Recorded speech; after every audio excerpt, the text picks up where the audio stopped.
तो स्टूडेंट, तो आगे की कड़ी में अब हम अपना अगला और लास्ट डेरिवेशन जो आपके फर्स्ट लेसन का लास्ट डेरिवेशन है, एक समान विद्युत क्षेत्र में विद्युत द्विध्रुव पर बल आघूर्ण। ठीक है, अगर विद्युत द्विध्रुव को, जिसकी परिभाषा देखो हम ऑलरेडी पहले से 2 बार डिस्कस कर चुके हैं, तो समान परिमाण और विपरीत प्रकृति के आवेश जो अत्यंत निकट स्थित हो, ऐसे युग्म को आप बोलते हो विद्युत द्विध्रुव। ठीक है, तो समान परिमाण और विपरीत प्रकृति के आवेश जो अत्यंत निकट स्थित हो, ऐसे युग्म को हम बोलते हैं विद्युत द्विध्रुव। तो देखिए डायग्राम में आपको जो ये तीर के निशान दिखाई दे रहे हैं, ये यहाँ पर एक समान विद्युत क्षेत्र है और इस एक समान विद्युत क्षेत्र में ये विद्युत द्विध्रुव के दो आवेश -q और +q रखे हुए हैं।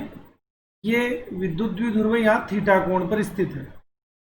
तो विद्युत क्षेत्र के कारण इस विद्युत द्विध्रुव पर लगने वाले जो बल है वो आपके सामने है डायरेक्शन में, एक बल ये, एक बल ये। क्योंकि एक जो धनावेश है उस पर लगने वाला जो बल है वो आ जाएगा प्रतिकर्षण बल। अगर ये बाहर की ओर है तो लगने वाला जो आकर्षण बल है वो यहाँ अंदर की ओर हो जाएगा। अब देखिए, जनरली आपने पढ़ रखा है किसी वस्तु पर लगने वाले बल इस प्रकार से हो कि दोनों बलों का परिमाण बराबर हो। जैसे एग्जाम्पल के रूप में इस वस्तु पर 2 न्यूटन के जो बल है वो इस प्रकार से लग रहे हैं, तो ये परिमाण में भी समान है, दिशाएं विपरीत है, तो ऐसे बल यहाँ पर हो जाएंगे निरस्त, यानी नेट बल आपका आ जाएगा 0। लेकिन किसी वस्तु पर ये दोनों बल इस प्रकार से लगे, दोनों का परिमाण समान हो, दिशाएं विपरीत हो, लेकिन अगर इनकी दिशाओं को पीछे की तरफ बढ़ाकर देखा जाए तो इसे हम बोलते हैं क्रिया रेखा। अगर इनकी क्रिया रेखाएं अलग अलग बिंदुओं से होकर गुजरती है, जैसे ये 2 बिंदु देखिए यहाँ अलग अलग हैं, ऐसे 2 बल मिलकर हमेशा निर्माण करते हैं बल आघूर्ण का, यानी ऐसे बल मिलकर किसी वस्तु को घुमाने का प्रयास करते हैं। तो यहाँ भी आप गौर से देखिए, एक समान विद्युत क्षेत्र में ये जो विद्युत द्विध्रुव थीटा कोण पर रखा हुआ है, तो विद्युत क्षेत्र के कारण इस पर लगने वाले जो बल है वो परिमाण में समान है, दिशाएं इनकी विपरीत है, लेकिन इनकी जो क्रिया रेखा है वो अलग अलग बिंदुओं से होकर गुजरने के कारण ये मिलकर किसका, बल आघूर्ण का निर्माण करते हैं। और बल आघूर्ण का जो फॉर्मूला है, तो 11वीं क्लास में देखो बल आघूर्ण की अपनी डिटेल आई थी। तो बल आघूर्ण बराबर होता है बल गुणा बलों के बीच की लंबवत दूरी। आप आघूर्ण भुजा भी बोल सकते हो। बल आघूर्ण बराबर होता है बल गुणा बलों के बीच की लंबवत दूरी। ठीक है, तो देखिए यहाँ अपन बल आघूर्ण को टो से डिनोट करेंगे, बल आ जाएगा यहाँ F। अब इम्पोर्टेंट पॉइंट है कि बलों के बीच की जो लंबवत दूरी है वो कौन सी हो यहाँ पर। तो आपको देखो एक बार फिर से डायग्राम में चलना है। डायग्राम में आप गौर से देखिए, आपके पास 2 भुजाएं हैं, एक है यहाँ BC भुजा और एक है यहाँ AC भुजा। तो बलों की डायरेक्शन से अगर आप देखते हो तो BC भुजा इस बल से भी 90 डिग्री के कोण पर है और इस बल से भी 90 डिग्री के कोण पर है। तो यहाँ पर जो BC भुजा है वो यहाँ आ जाएगी दोनों बलों के बीच की लंबवत दूरी। तो आप यहाँ लिखोगे BC, समीकरण 1। BC का मान निकालने के लिए यहाँ जो डायग्राम आपका बना हुआ उसमें त्रिभुज की कंडीशन आपको दिखाई दे रही है ABC। तो आप यहाँ लिखोगे त्रिभुज ABC से ये A आ गया, ये B आ गया और ये C।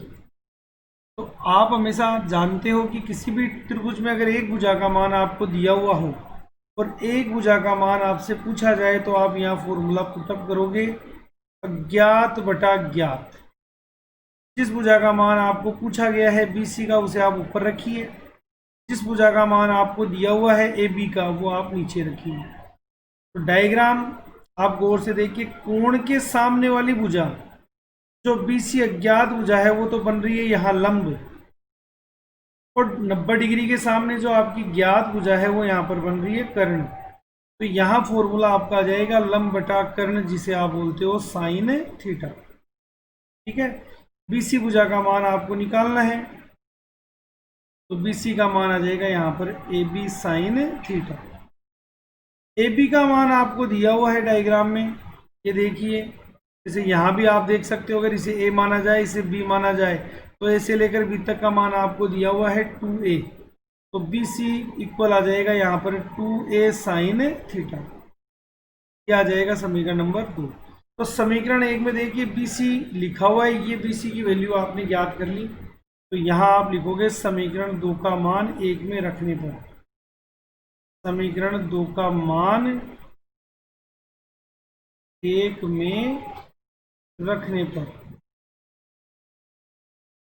जैसे ये मान रखोगे तो देखो यहाँ मान आ जाएगा टो बराबर एफ जो बल है उसका मान तो आ जाएगा यहाँ पर Q E into B C का जो मान है वो आ जाएगा यहाँ 2a साइन थीटा।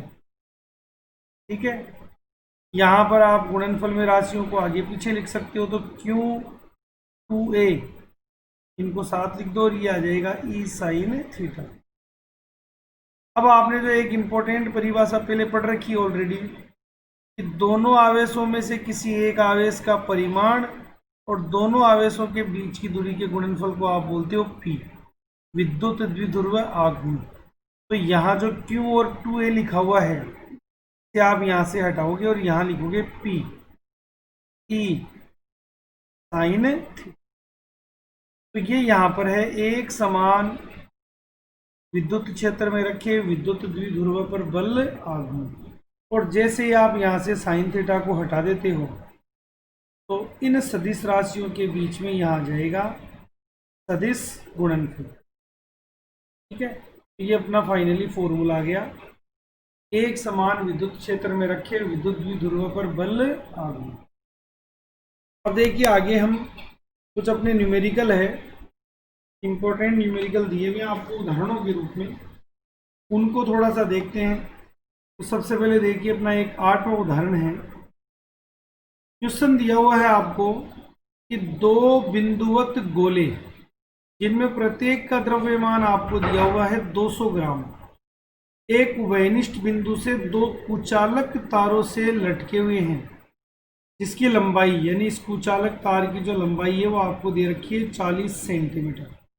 ठीक है, दोनों गोले जिन पर आवेश क्या है एक समान है, ये आपको याद रखना है। डायग्राम में देखिए मैं गोला दिखा देता हूँ, एक गोला ये मान लीजिए, एक ये, इस पर भी आवेश क्यों है, इस पर भी आवेश यहाँ क्यों है। साम्य अवस्था में यानी जब प्रतिकर्षण के कारण दोनों एक दूसरे से दूर दूर हो जाते हैं तो दोनों के बीच की दूरी 4 सेंटीमीटर है। तो ये जो D लिखा हुआ है, D की वैल्यू आपको यहाँ दे रखी है 4 सेंटीमीटर। ठीक है, अब आगे देखिए आपको पूछा है कि इस Q का मान हमें बताइए। तो देखिए सबसे पहले जो ये तनाव है T, इसकी जो डायरेक्शन है वो इस तरफ है जहां से ये बंधा हुआ है धागा। जैसे ही हम इस T को घटकों में बांटते हैं तो इसे बीच में रखते हुए आपको इसे दो घटक बनाने पड़ेंगे। इस आधार भुजा पर कोण बनता हुआ आपको दिखाई दे रहा होगा, तो जिस आधार भुजा पर कोण बनता है वो घटक आता है कोस का, तो आप लिखोगे T कोस थीटा और ये मान आ जाएगा T साइन थीटा। दोनों आवेशों के बीच में लगने वाला ये आ गया प्रतिकर्षण बल F। ठीक है, तो यहाँ देखो दो इक्वेशन अपनी बन गई कि T कोस थीटा का जो मान है वो तो यहाँ पर mg के इक्वल हो गया, समीकरण 1। और दूसरा आपको दिखाई दे रहा होगा कि दोनों गोलों के बीच में लगने वाला जो प्रतिकर्षण बल है ये यहाँ पर T साइन थीटा के बराबर है। ठीक है, ये जो F है प्रतिकर्षण बल का सूत्र लिख सकते हो, लगने वाला बल दोनों आवेशों के परिमाण के गुणनफल के समानुपाती और बीच की दूरी के वर्ग के व्युत्क्रमानुपाती होती है। बीच की दूरी देखो आपको दी हुई है D, ये आ गया समीकरण 2। अगर हम समीकरण 2 में 1 का भाग देते हैं यहाँ तो अपनी वैल्यू आ जाएगी T साइन थीटा बटा T कोस थीटा बराबर ये मान आ गया के क्यू स्क्वायर बटा डी स्क्वायर और कोस थीटा का आ जाएगा यहाँ पर mg। ठीक है, टी से टी कैंसिल और साइन बटा कोस को हम बोल सकते हैं यहाँ पर टेन थीटा। मान आ जाएगा के क्यू स्क्वायर बटा डी स्क्वायर एम जी। अब यहाँ देखिए डी थीटा की कंडीशन कैसे निकाली जाए। तो यहाँ आप डायग्राम को देखिए, अगर यहाँ से लंब डाला जाए तो ये दो त्रिभुज की कंडीशन बन रही है। अगर डी का मान टोटल 4 है तो ये आधा आधा अपन 2 मान लेंगे, क्योंकि यहाँ ऊपर देखिए कंडीशन आपको थीटा और थीटा 2 थीटा दिखाई हुई है। तो आप अच्छी तरह एक सूत्र जानते हो कि अगर थीटा का मान अल्प होता है तो आप टेन की जो वैल्यू है वो साइन के इक्वल लिख सकते हो। क्या पहली कंडीशन तो ये। दूसरी देखो, अगर इसे हम साइन थीटा लिख देते हैं तो साइन थीटा का जो फॉर्मूला है वो आ जाएगा आपका लंब बटा कर्ण। तो आपके सामने देखिए इस थीटा के सामने जो मान है तो वो तो यहाँ आ जाएगा आधा मान लंब, और 90 डिग्री के सामने जो एल वाली वैल्यू है यानी 40 वो आ जाएगी यहाँ पर कर्ण। फाइनली मान आ जाएगा 1/20। ठीक है, तो यहाँ पर आप 1/20 को इक्वल करोगे के क्यू स्क्वायर बटा टी स्क्वायर और एम जी की। और क्यू का मान अगर आपको ज्ञात करना हो तो यहाँ देखिए पहले तो आप ये वैल्यू आ जाएगी आपकी डी स्क्वायर एम जी बटा 20 इंटू के, और जैसे डी के ऊपर का स्क्वायर अगर हटा दिया जाए तो सामने वाली राशि पर आ जाएगा अंडर रूट। डी का जो मान है आपको दिया हुआ यहाँ पर 4 सेंटीमीटर, तो सेंटीमीटर को आपको यहाँ पहले तो मीटर में कन्वर्ट करना होगा। तो ये आप लिखोगे 4 इंटू सेंटी की जगह लिखोगे 10⁻², ये आ गया स्क्वायर। एम यहाँ पर है द्रव्यमान जो आपको दिया हुआ है 200 ग्राम, तो अगर इसे किलोग्राम में कन्वर्ट करोगे तो आपको 1000 का भाग देना पड़ेगा, तो ये आ गया 0.2। जी की वैल्यू आप जानते हो 10 लिख दो या 9.8 लिख दो। ये मान आ गया 20 और के का मान है 9 गुणा 10⁻9 और ऊपर लगा हुआ है अंडर। जब आप इसे सोल्व करोगे तो आवेश का फाइनली जो मान है वो आपका आ जाएगा 1.32 गुणा 10⁻⁷ कूलम। ठीक है, तो इसमें देखिए जो ये ऊपर वाली प्रोसीजर है थोड़ी ये इंपॉर्टेंट है कि आपने यहाँ पर तनाव बल को कैसे वियोजित किया, इस तरीके से आपने यहाँ वैल्यू याद की। फिर एक नवा उदाहरण देखिए, आपको लगभग 2 बार पूछा जा चुका है कि 9e और 4e यानी 9 इलेक्ट्रॉन और 4 इलेक्ट्रॉन जितने आवेशों के 2 बिंदु आपको दिए हुए हैं जो एक दूसरे से r दूरी पर है। अगर अपन इस r की वैल्यू को देखो, अगर 16 सेंटीमीटर मान ले, ज़्यादा बेस्ट रहेगा, मान लो 16 सेंटीमीटर की दूरी पर स्थित है, इनके बीच में एक नया आवेश क्यों और रख रहे हैं अपन। तो आपसे पूछा गया है कि किसी भी एक आवेश से ये कितनी दूरी पर रखा जाए कि वो संतुलन की अवस्था में रहे। तो आपने ये मान लिया कि ये आवेश इस 9e से x दूरी पर रखा हुआ हो, तो इससे आ जाएगा यहाँ 16 - x, तो ये संतुलन की अवस्था में रह सकता है। तो आप देखो यहाँ प्रकार से लिखोगे कि दोनों तरफ से लगने वाला जो बल है अगर वो इक्वल होगा तो बीच वाला जो निकाय है यानी बीच वाला जो आवेश है वो आपका संतुलन की अवस्था में रहेगा।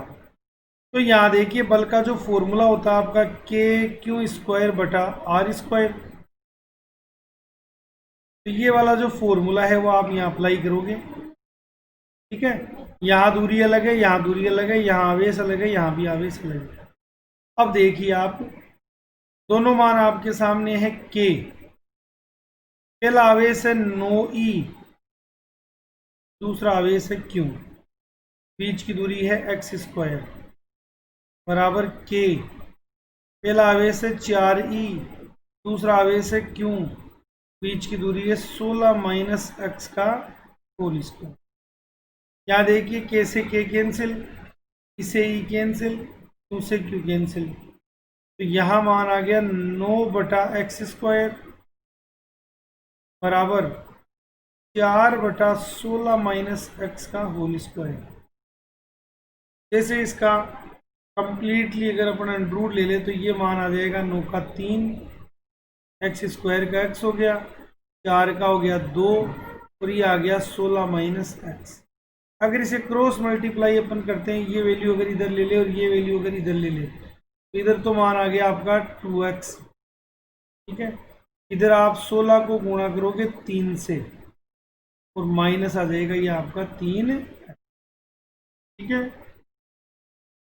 तो यहां पर आप देखिए, जैसे आप 16 को 3 से गुणा करते हो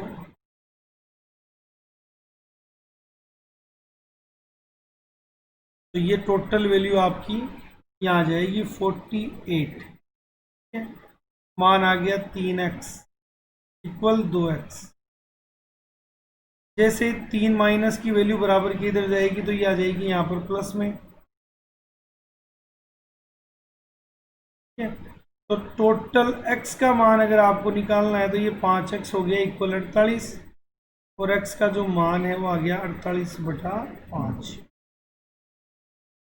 तो यहाँ तो अपना जो मान है अगर अपन लगभग लगभग में देखें तो ये आपका 9.6 के समथिंग आ गया ये आपका सेंटीमीटर, यानी 9 की वाले आवेश से ये दूरी आपकी 9.6 है और इधर वाले आवेश से ये कम आ जाएगी, ठीक है। तो इस प्रकार से अगर आपसे ये दूरी पूछ ली जाए कि वो दूरी कितनी है दोनों तरफ से जिस पर कोई भी आवेश संतुलन की अवस्था में रह सके, तो आप इस प्रकार से ज्ञात कर सकते हैं, ठीक है।